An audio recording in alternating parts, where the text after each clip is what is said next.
Welcome. I'm Kevin Croston, a professor in the iSchool.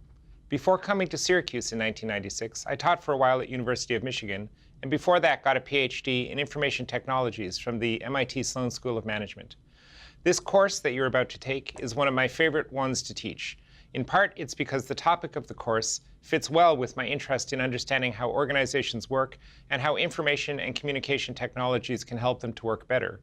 But it also is deeply satisfying to my curiosity, seeing the different kinds of organizations and problems that students work on in the course. Just like the job of a systems analyst, there's always something new to learn. The course introduces the concepts and techniques of information systems analysis and design. It's an important course because a crucial first step in developing needed information systems is to figure out precisely what they should do, and then to describe those needs to systems developers. That requires the ability to bridge the gap between the organization on the one hand and the technologists on the other. That's the gap that systems analysts fill in different ways, but always with the ability to carefully listen and to systematically present. In this course, you will learn a range of very specific skills, like the different kinds of modeling techniques. At first, those may seem foreign and perhaps awkward, but with practice, they'll become more natural.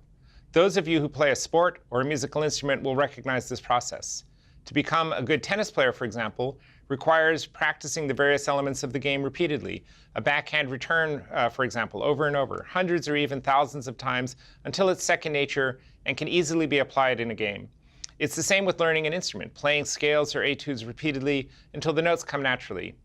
And it's the same with modeling. Accordingly, the different modeling techniques we cover in the class will be repeated, first demonstrated in lecture, then practiced in class, then used in class exercises. Not hundreds of times, but enough to at least get you started on the learning curve. It can be a gradual process and certainly not something that will happen overnight, so it's important to keep up with these exercises and to build your skill. While the modeling techniques are the most visible part of the course, you will also gain knowledge in the different approaches and phases of a systems development project in order to know how to be able to contribute across the entire cycle. The course is structured to follow the life cycle from initiation to retirement, introducing each phase in turn.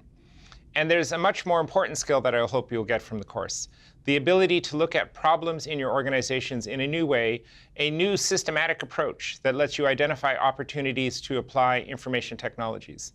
In particular, I stress a user-centered approach to systems analysis that starts not with technologies, but with the users and with their needs. Because after all, satisfying user needs is the definition of a successful information system and of a successful information professional.